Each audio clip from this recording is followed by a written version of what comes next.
नमस्कार दोस्तों, HR education के यूट्यूब चैनल पर आप सभी का हार्दिक स्वागत है। हम एनसीईआरटी की साइंस की क्लास लेकर आए हैं, जिसमें कक्षा 6 से 10 तक के सभी एनसीईआरटी किताबों का निचोड़ रहेगा और एमसीक्यू के माध्यम से हम सभी कॉन्सेप्ट क्लियर करेंगे।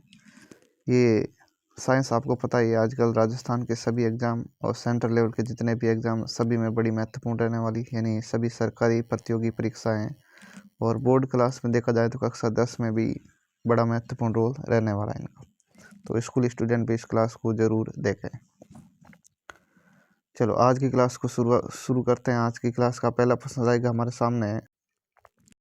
आज की क्लास का पहला प्रश्न है, किस दर्पण का फोकस दूरी और ऋणात्मक लिया जाता है? नहीं, समतल दर्पण, अवतल दर्पण, उत्तल दर्पण या इनमें से सभी। कौन सा दर्पण है जिसकी जो फोकस दूरी है उसको नेगेटिव लिया जाएगा, माइनस में लिया जाएगा? तो आपका सही आंसर होगा भाई बी ऑप्शन, अवतल दर्पण। अवतल दर्पण की फोकस दूरी को ऋणात्मक, जबकि उत्तल दर्पण की जो फोकस दूरी है उसको धनात्मक लिया जाता है। नेक्स्ट प्रश्न देखें। नेक्स्ट प्रश्न है, लेंस की फोकस दूरी f और वक्रता त्रिज्या r में क्या संबंध है? ये आपको एक पता होना चाहिए। एक संबंध होता है r बराबर 2f। हमारे इस YouTube चैनल पर एक क्लास ली हुई है, r बराबर 2f करके एक संबंध पूरा समझाया गया है, किस प्रकार से प्रश्न होते हैं, ये संबंध होता है और किस प्रकार से प्रश्न पूछे जा सकते हैं। कॉम्पिटिशन एग्जाम में बहुत बार न्यूमेरिकल क्वेश्चन भी आता है इसका। किसी लेंस की फोकस दूरी दे रखी है, उसकी वक्रता त्रिज्या ज्ञात करना, या वक्रता त्रिज्या दे रखी है और फोकस दूरी ज्ञात करना। तो r बराबर 2f, यहाँ से f बराबर लिख सकते हैं r, और ये दो गुणा में था इधर आके भाग में, f बराबर r/2। तो यहाँ पर f बराबर r/2, बी ऑप्शन हमारा बिल्कुल राइट आंसर होगा। नेक्स्ट देखें। निम्न में से किस माध्यम का अपवर्तनांक सबसे अधिक है? हवा, जल, शीशा यानी कांच या हीरा? तो आपको पता होना चाहिए अलग अलग माध्यम के अपवर्तनांक अलग अलग होते हैं, और अपवर्तनांक जितना ज़्यादा होता है उसमें प्रकाश की चाल उतनी कम होती है।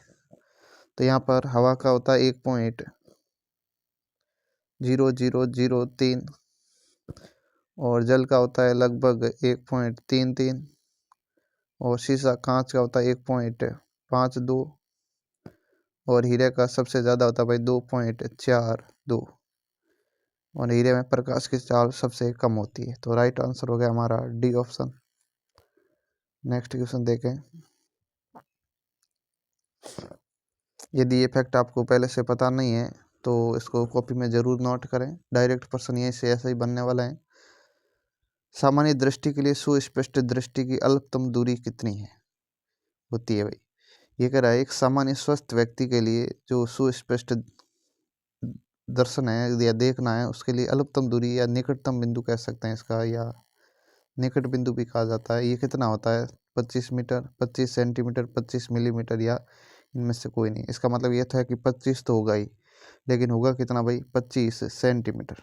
हमेशा ध्यान रखें कितना होता है? 25 सेंटीमीटर। और दूर बिंदु पूछे तो वो कितना होता है भाई? अनंत। स्वस्थ व्यक्ति अनंत तक देख सकता है, और कम से कम कितना नज़दीक हो कि वो स्पष्ट देख सके? 25 सेंटीमीटर। अगर 25 से भी कम पास में ले आए तो वो स्पष्ट नहीं देख सकता। नेक्स्ट देखें। नेक्स्ट है, श्वेत प्रकाश का कौन सा रंग किसी प्रिज्म से गुजरने के पश्चात सबसे कम झुकता है? तो प्रिज्म से जब प्रकाश का अपवर्तन करवाया जाता है, आपको पता होना चाहिए जो लाल रंग है इसका विचलन सबसे कम होता है। ऐसा भी आ सकता है विचलन सबसे कम किसका होता है? तो लाल रंग का। सबसे कम कौन झुकता है? लाल रंग। और श्वेत प्रकाश से गुजरने के बाद ये 7 भागों में विभक्त हो जाता है। इसमें सबसे कम विचलन होता है किसका? लाल रंग का। इसमें एक होता है विबग्योर करके, विबग्योर। ये अलग अलग 7 रंग, इंद्रधनुष के जो 7 रंग इनका क्रम होता है, स्पेक्ट्रम जिसको कहते हैं। सही आंसर हो गया हमारा सी ऑप्शन। नेक्स्ट देखें। निकट दृष्टि दोष को किस लेंस के उपयोग द्वारा संशोधित किया जा सकता है? अवतल लेंस, उत्तल लेंस, द्विफोक्सी लेंस, या इनमें से कोई सभी? ये कह रहा है जो निकट दृष्टि दोष होता है, जिसको मायोपिया कहते हैं इंग्लिश के अंदर, इसमें कौन सा लेंस लगाकर इसको सही किया जा सकता है? तो निकट दृष्टि दोष में ध्यान रखें अवतल लेंस। कौन सा लेंस?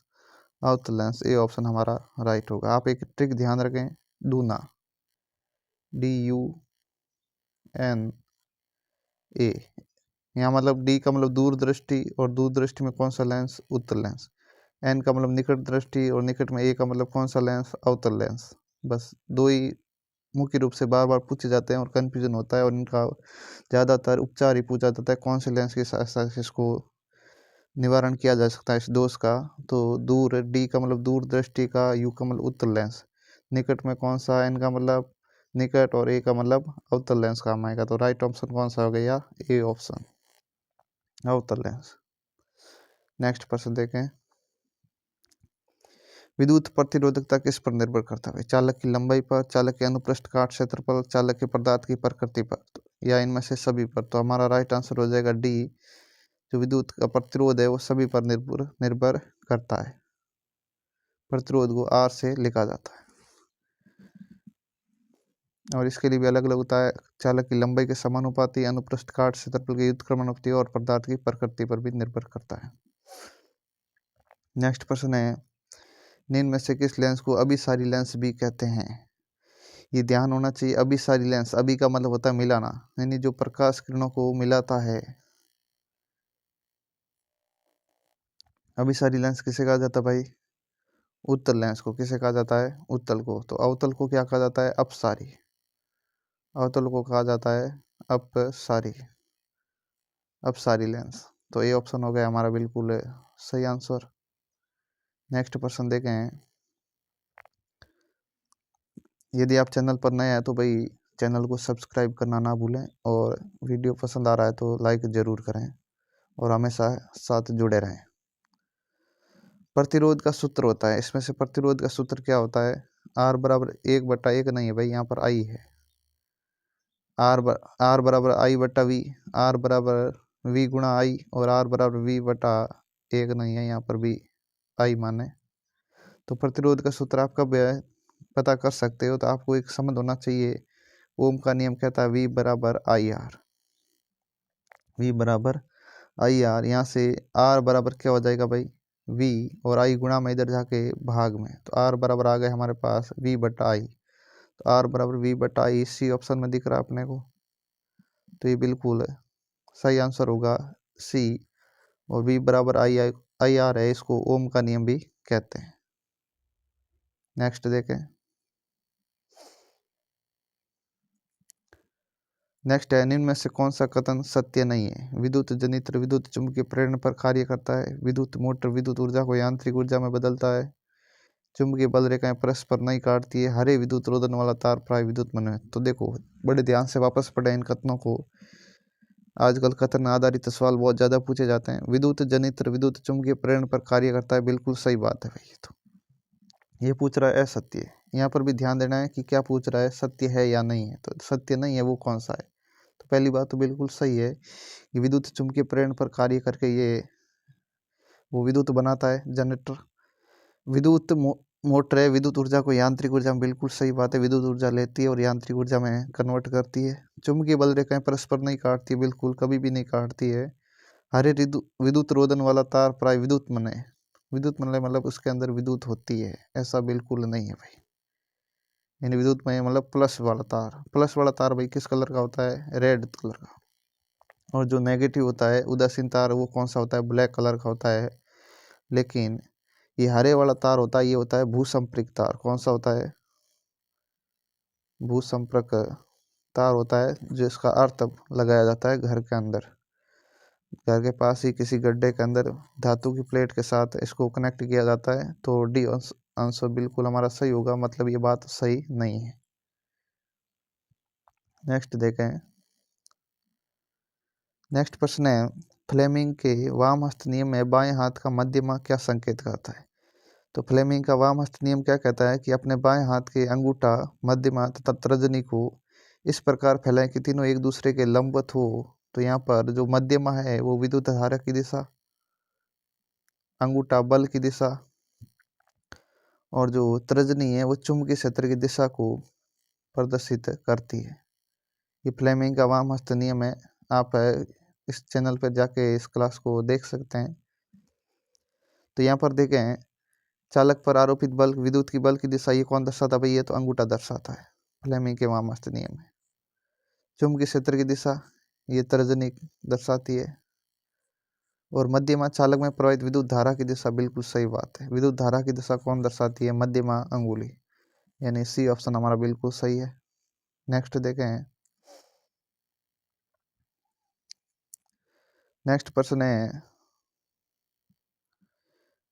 चुंबक के भीतर चुंबकीय क्षेत्र रेखाओं की दिशा क्या होती है। बड़ा अच्छा क्वेश्चन है कि ये एक चर चुंबक लिया जाए जिसका एक ध्रुव दक्षिण और एक ध्रुव उत्तर होता है, उत्तर और दक्षिण ध्रुव ऐसे होते हैं। तो चुंबक के भीतर बाहर अलग होती है और भीतर अलग होती है, आपको पता होना चाहिए, कक्षा 10 की एनसीईआरटी से लिया गया क्वेश्चन है।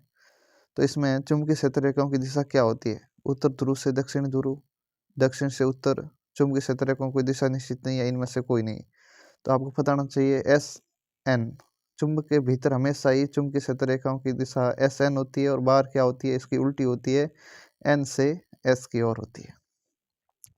तो अंदर पूछ रहा है SN मतलब S को क्या कहते हैं, साउथ पोल, N का मतलब नॉर्थ पोल, दक्षिणी ध्रुव से उत्तरी। तो दक्षिण ध्रुव से उत्तर ध्रुव हमारा कौन सा ऑप्शन है भाई, बी ऑप्शन। तो सही आंसर क्या हो जाएगा, बी। नेक्स्ट देखें, नेक्स्ट प्रश्न है नाभिक की ऊर्जा का स्रोत निम्न में से कौन सा है, यूरेनियम, सोडियम, कार्बन या इनमें से सभी। ये कह रहा है नाभिक की ऊर्जा का स्रोत निम्न में से कौन सा है, तो आपको पता होना चाहिए यूरेनियम नाभिक की ऊर्जा का मुख्य रूप से स्रोत है। जो नाभिक की ऊर्जा बनाई जाती है यूरेनियम की सहायता से, इसके नाभिक को विखंडन करके बनाई जाती है, नाभिक को तोड़ा जाता है, उच्च मात्रा में ऊर्जा प्राप्त होती है। निम्न में से किस लेंस की फोकस दूरी धनात्मक होती है, क्वेश्चन आ ही गया। देखो पहले हमने पढ़ा था अवतल लेंस, उत्तल लेंस, समतल अवतल लेंस, या इनमें से कोई नहीं। तो आपको पता होना चाहिए अवतल लेंस की हमने अभी पढ़ी थी, कैसी होती है भाई, अवतल लेंस की होती है नेगेटिव, तो उत्तल लेंस की कैसी हो जाएगी, पॉजिटिव, यानी धनात्मक होती है। तो सही आंसर क्या हो जाएगा, बी। नेक्स्ट देखें, आज की क्लास का लास्ट क्वेश्चन है किस लेंस का उपयोग कर दीर्घ दृष्टि दोष को संशोधित किया जा सकता है। ये क्वेश्चन भी इसका विपरीत पहले आया था कि निकट दृष्टि दोष में, तो मैंने एक आपको कॉन्सेप्ट बताया था, आप याद रखें, दूना, दूना, फिर आपको कभी गलती नहीं होगी, आपको कंफ्यूजन नहीं होगा, दूना याद रखे बस। डी यानी दूर दृष्टि, यू का मतलब उत्तल। तो ये पूछ रहा है दूर कहें या दीर्घ दृष्टि को, एक ही बात होती है, इसमें कौन सा ऑप्शन सही होगा, उत्तल। अगर निकट आ जाए तो क्या आ जाएगा, ए का मतलब अवतल लेंस, बस इतना ध्यान रखें।